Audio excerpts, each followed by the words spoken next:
All right, ladies and gents, Ben Pakulski here with the best leg tips on the planet from the guy with what some people say are the best legs on the planet. I won't take credit for that, but I'm trying. I'm gonna get there eventually. So here's the things that you need to think about when building your legs. Most people do not ever think about active range of motion. What's an active range? Every meathead in 1990 said, I need to get my knees to my ears if I want to build my quads. And here's why that's not true. If I'm trying to train my quads, it's important to realize my quads are a knee extensor primarily, first and foremost. So my biggest concern needs to be flexion extension of the knee. That's my biggest primary concern. How can I achieve maximum amount of knee flexion and extension through every range of motion, every exercise possible?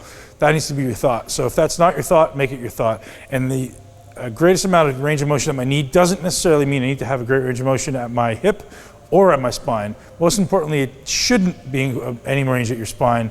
So how can we prevent range of motion at my spine on things like a leg press and things like a squat? We need to check something called our active range of motion. So if I turn this way, I'm gonna show you guys how to do this.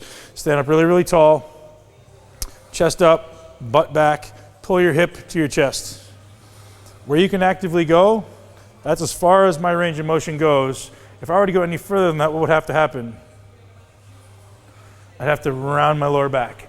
So now all the tension is going to be dispersed not only through my quad, but it's going to be rolling into my lower back. I don't know about you, but if I have 700-pound squats on my back or 1,500-pound leg presses, that does not sound like a good idea. So let's avoid going outside of our active range of motion. So people go, well, I can only get, what if you do this and you can only go this far? Well, that's as far as you can go. So if you want to increase your range at your knee, what do? One, change your foot position. So if you're doing a leg press or a hack squat, bring your foot lower on the platform. Or two, bring your knee out. Because if you bring your knee out, now you have a little more ability to access range of motion. For some people, it's structural. We all have a different shape of our hip joint. So some people have tremendous mobility in this plane for the hip. Some people have terrible mobility. Some people who are taller are naturally going to have to go wider to achieve any degree of depth, any degree of range of motion at their knee. So your first and biggest consideration is how far can I get with this knee? How much travel can I get at this knee joint? So for those of you that don't understand what I'm saying, knee flexion, knee extension. That's what I really need to think about when I'm training my quad. How can I do that and load as much weight as possible through that quad? Is a leg extension the best way to do it?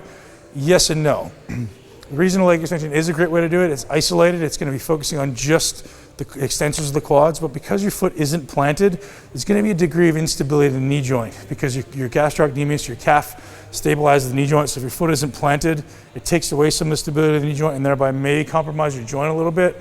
So things where your foot is planted are going to be a lot safer long-term to your knee joint.